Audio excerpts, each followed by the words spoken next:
few questions, but first I want to add what I had to say last month. I didn't have time to address it. Administration at the middle school threatened one of my children with suspension if they didn't delete phone evidence of behavior on the bus when they were interviewed on November 21st as a result of my email. My child did not record any video of people on the bus, only clips of background noise, but you could really get a sense of how out of control it was. The recordings were only shared with myself and administrators with the intent to help get the behavior under control. If a child is compelled to advocate for themselves by recording ongoing dangerous behaviors that they are forced to endure and which directly threatens their safety and security, they shouldn't be threatened with suspension and coerced to delete evidence. More importantly, they should not be threatened that if they advocate for themselves again in the future using this method, they will be suspended regardless of whether they were trying to protect themselves or not.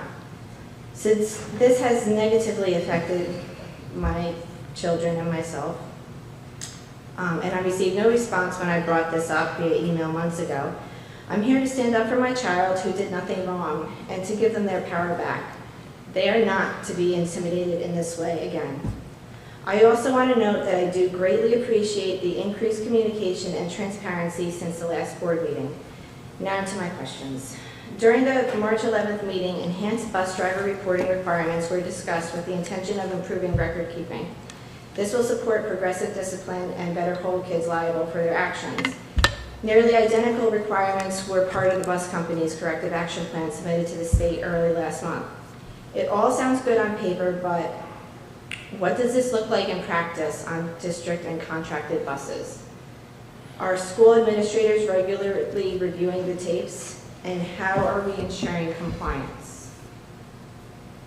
Is she done? Are there more questions, or do you want us to answer now? Those are my main questions that I have from watching the meeting last week.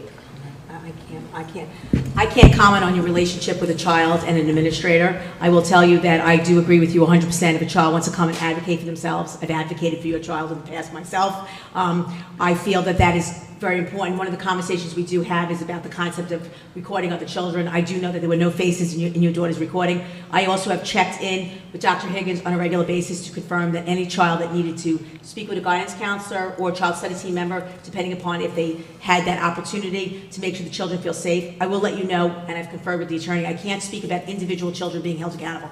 I will tell you that individual children are held accountable. I will further tell you that the plan or I've brought it to meetings, is quite exceptional. We have direct relationship on the contracted buses because it's a little bit different, where we now have, if a supervisor, assistant principal, security guard goes on a bus, even if it's not written up individual children, they go on the bus, the children are being rowdy, we need to tell them they need to sit in their seats, they're getting up out of their seats, or so forth.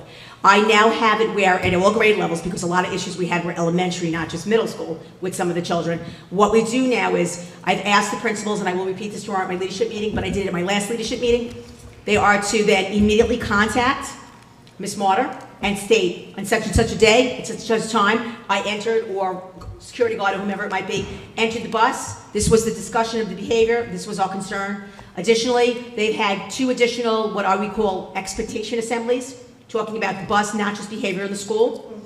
And that is what we continue to do. So even if it's a contracted bus, we're now requiring, because we've always required, but we're following through to make sure that this is what's going on, that you have every child in a seat, all seating charts are made available, and every child is held accountable, however that might be appropriate. I am not at liberty to discuss any individual child, I still can't.